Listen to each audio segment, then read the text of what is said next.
Politics वाला। आओ राजनीति करें। पश्चिम बंगाल में बीजेपी क्यों जीती? बंगाल में दीदी की क्यों हुई हार? बंगाल में बीजेपी का संघर्ष खत्म हुआ या शुरू? क्योंकि असली परीक्षा तो अब शुरू हुई है। आज के वीडियो में बंगाल चुनाव के नतीजों के बाद हार और जीत का पूरा एनालिसिस देखिए। नमस्कार, आप देख रहे हैं पॉलिटिक्स वाला। मैं हूं राशिद अहमद खान। यह कहना मुश्किल है कि आने वाला इतिहास ममता बनर्जी को ताकतवर राजनेता के तौर पर याद करेगा या गलती से राजनीति में भटक गई एक नेता के तौर पर। दोनों में से कैसे भी याद करें, ममता बनर्जी को जूझने वाली और कईयों के छक्के छुड़ा देने वाली नेता के तौर पर, और फिर उसी से अपने अहंकार के बोझ से दबी नेता के तौर पर पहचाना जाएगा। कोलकाता ने इतिहास दोहराया। 78 साल पहले 15 अगस्त 1947 के दिन अंग्रेजी अहंकार को खदेड़ा। 4 मई 2026 की ढलती शाम ममता बनर्जी के मद का मर्दन किया। सत्ता के सिंहासन अहंकार का आसमान भी अपने साथ लाते हैं। वे आसमान सितारा बनकर चमकने के लिए होते हैं, अहंकार की उड़ान भरने के लिए नहीं। मगर ममता दीदी अहंकार से ओत-प्रोत, इसलिए पश्चिम बंगाल ने उनको आसमान से जमीन पर उतार दिया, दिलों से निकालकर दलदल में धकेल दिया। भवानीपुर ने भी शुभेंदु का साथ दिया। पूरे 15,114 वोट से शुभेंदु अधिकारी को जिता दिया, ममता को हरा दिया, घर बिठा दिया। और कोलकाता वो गवाह बना आजादी के बाद पहली बार बीजेपी के शासन का, कमल के निशान का, इतिहास का ये नया मोड़ है। ममता बनर्जी का कद बड़ा था, पर कद के साथ साथ आया अहंकार और वो भारी पड़ा। अहंकार की उड़ान और गिरावट की पटकथा। सत्ता सिर्फ शासन नहीं देती, भ्रम भी देती है। ममता दीदी के इर्द गिर्द वही भ्रम खड़ा था, अजय होने का भ्रम, अपराजय होने का भ्रम और हर हाल में हिंदुत्व को हराने का भ्रम।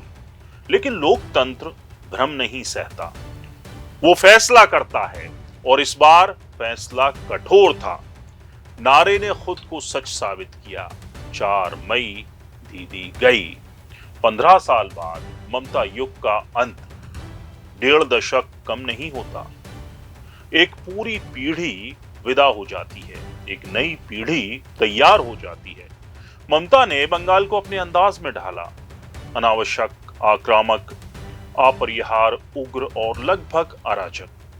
दीदी ने राजनीति को अपनी भाषा दी, सत्ता को अपना रंग दिया, शक्ल पर सादगी मगर सियासी धूर्तता से भरपूर। मगर हर दौर की एक उम्र होती है, उम्र पूरी हुई। ममता का उतार, भगवा का उभार, धीरे धीरे पर निर्णायक। कभी बीजेपी का खाता तक नहीं खुला, 2011 में शून्य पर, लेकिन अब शिखर। 294 में से 206 पर बीजेपी की जीत।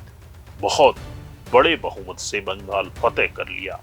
और जो किया वो सिर्फ चुनावी जीत नहीं, ये धैर्य की जीत है, नरेंद्र मोदी के कद की जीत है, अमित शाह की रणनीति की जीत है, और ये कार्यकर्ता की तपस्या का तेज है। बीजेपी के पास प्रचंड से भी ज्यादा प्रचंड और लगभग अखंड जैसा दिखाई पड़ने वाला बहुमत है।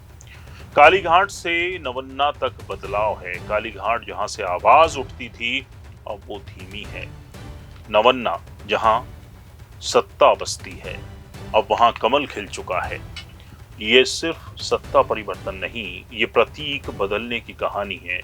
जनता का फैसला बिल्कुल साफ और संपूर्ण सख्त। ये जीत सिर्फ वोटों का गणित नहीं, ये मन का फैसला है। 34 साल वामपंथ, 15 साल तृणमूल लंबा इंतजार था, और जब बदलाव आया है तो वो आधा नहीं आता, पूरा आता है, प्रचंड आता है। और आया। बीजेपी ने इतिहास बदल दिया। लेकिन जीत आसान नहीं होती। राजनीति का नियम साफ है, जितनी बड़ी जीत उतना बड़ा बोझ। सियासत के समीकरण कहते हैं कि जितनी जीत जितनी प्रचंड, अपेक्षाओं का बोझ भी उतना ही भारी। ताज अब बीजेपी के सर पर है, पर यह ताज कांटों से भरा है।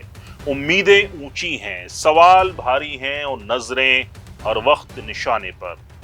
चुनौती सिर्फ शासन की नहीं, चुनौती अब अपेक्षाओं की है, क्योंकि बंगाल आसान प्रदेश नहीं। यहाँ राजनीति भावनाओं से चलती है, यहाँ विचारधारा गहरी है, संस्कृति मजबूत है और सत्ता को स्वीकार कराने के लिए सिर्फ जीत काफी नहीं होती, विश्वास बनाना पड़ता है। और तृणमूल खत्म नहीं, घायल है, वो हारी है, खत्म नहीं हुई। ममता बनर्जी गिरी हैं और राजनीति में गिरना अंत नहीं होता, ये फिर से उठने का अवसर होता है। वापसी की तैयारी भी 5 साल बाद फिर नया अध्याय, और खाली नहीं, 15 साल बनाम 5 साल। बंगाल का नया पन्ना खुला है, लेकिन कोरा नहीं है। उस पर पहले से लिखी हैं उम्मीदें, आशंकाएं और चुनौतियां। हर फैसला परखा जाएगा, हर कदम तोला जाएगा। तस्वीर साफ है कि कोलकाता ने फिर इतिहास लिखा है। इस बार स्याही राजनीति की थी, अहंकार हारा है, परिवर्तन जीता है, लेकिन परिवर्तन की असली परीक्षा शुरू होती है अब, क्योंकि सत्ता पाना आसान है, सत्ता निभाना मुश्किल, और बंगाल हर किसी की परीक्षा लेता है। परीक्षा बीजेपी को भी देनी है। परीक्षाओं में आजकल खेल होता है, मगर सियासत तो अपने आप में खेल है, इसलिए खेल यही खत्म नहीं हो रहा, खेला चलता रहेगा। पूरा वीडियो देखने के लिए शुक्रिया। वीडियो पसंद आया हो तो लाइक कीजिए, शेयर कीजिए और हमारे चैनल को सब्सक्राइब जरूर कीजिए। नमस्कार।